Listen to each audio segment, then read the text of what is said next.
2007 میں جب میں خانقاہ عارفیہ کے اس نورانی احاطے میں حاضر ہوا اور غالباً اسی سفر میں مرشد گرامی کی مثنوی نغمات الاسرار مجھے عطا کی گئی، مجھے دی گئی، اور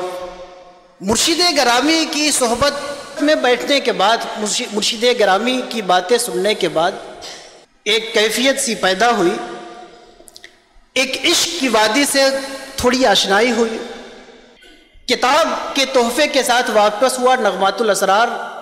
غالباً اسی سفر میں یا پھر اس کے دوسرے سفر میں ملی ہوگی کتاب، زیادہ مجھے امید ہے کہ پہلے سفر میں ہی وہ کتاب ملی۔ نغمات الاسرار فی مقامات الابرار، انتہائی اعلیٰ عارفانہ مثنوی، اللہ کی ذات و صفات کا عقیدہ، پیغمبر اعظم صلی اللہ علیہ وسلم کی شان، ان کی حقیقت، ان کا مقام و مرتبہ، ان کا فضل و کمال، ان کا علم، ان کی تواضع، حضور پاک صلی اللہ علیہ وسلم کے بارے میں تفصیلی عقائد، اور آخر میں آخری حصہ جو ہے، تیسرا جو چیپٹر ہے، وہ پیر اور مرید کے تعلقات، راہ سلوک کا سفر، صوفی اور فقیہ کا فرق، عشق کے سفر میں چلنے کے مدارج، اس میں مرشد کی ضرورت، مرشد کی صفات، یہ ساری چیزیں اس میں آخر میں ہیں۔ لیکن جب پہلا جو چیپٹر ہے عقیدے والا اور عقیدہ ذات الہی والا، صفات الہی والا، جس میں ذات و صفات کا عقیدہ ہے، اسی کو پڑھنے کے بعد مجھے اندازہ ہوا، ایک تو مجلس میں بیٹھنے کے بعد پہلا اندازہ ہوا کہ یہ شخصیت کوئی معمولی شخصیت نہیں ہے، پھر وہ اشعار پڑھنے کے بعد اندازہ ہوا کہ یہ اس قسم کے اشعار، اتنے دقیق معنی، اتنے گہرے معنی، اتنی گہری باتیں ہر کوئی کہنے کی جرات نہیں کر سکتا، ہمت نہیں کر سکتا ہے۔ یہ باتیں وہی کر سکتا ہے جس کا اس دنیا سے خاصہ تعلق، خاصہ رشتہ ہو۔ تو نغمات الاسرار کے ابتدائی اوراق پڑھنے سے ہی مرشد گرامی کی عظمت اور ہمارے اوپر واضح ہوئی، لیکن اس عظمت کے واضح ہونے کے ساتھ ہی ایک دوسرا مسئلہ یہ پیدا ہوا کہ بعض اشعار بہت مشکل سمجھ میں آئے، ناقابل فہم سمجھ میں آئے، یا ظاہری نظر سے دیکھیے تو وہ فتوے کے دائرے میں پڑھتے ہوئے نظر آئے۔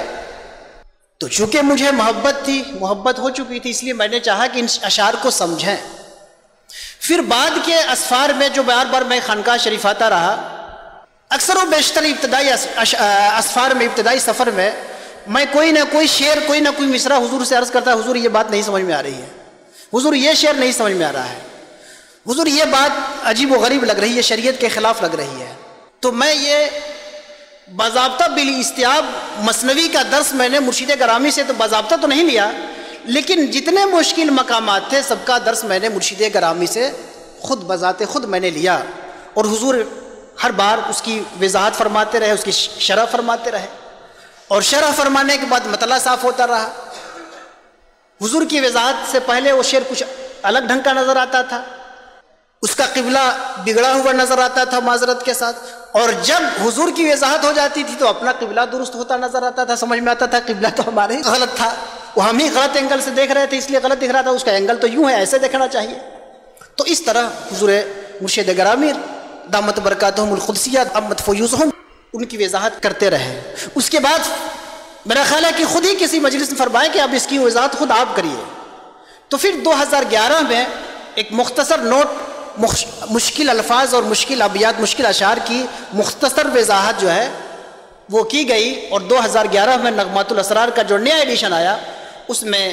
اس فقیر کا مقدمہ اور کچھ وضاحتی چیزیں تھیں۔ میری ذات اور میری شخصیت میں کیا ہے یہ کچھ بھی نہیں ہے، لیکن مجھے فخر یہ ہے کہ مرشد گرامی نے اس کام کے لیے مجھے چنا، میں جیسا صحیح،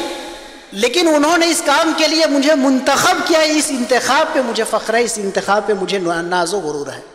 لیکن اسی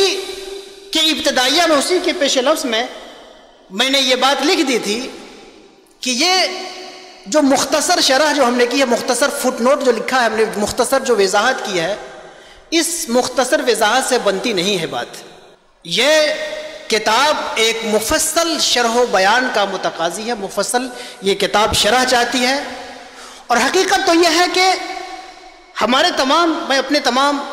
اخوان طریقت سے، برادران طریقت سے گزارش کروں گا کہ آپ شرح پڑھنا آپ کے لیے ضروری نہیں ہے، آپ اپنے وظیفے میں خود متن کو بنائیں، سب سے پہلے متن کو بنائیں، متن پڑھیں، ڈائریکٹ متن کا جو فیض ملے گا وہ آپ کو الگ ملے گا۔ ہاں، متن پڑھتے ہوئے جو متن سے آپ فیض اٹھاتے رہیں، کہیں پہ نظر رکے آپ کی کہ یہ شعر کا مطلب پورے طور پہ نہیں سمجھ میں آ رہا ہے، اس کے لیے کوشش کریں کہ پھر شرح کو دیکھیں، اور شرح سے پھر بات نہ بنے، پھر خانقاہ میں آئیں، پھر مرشد گرامی کی خدمت میں عرض کریں۔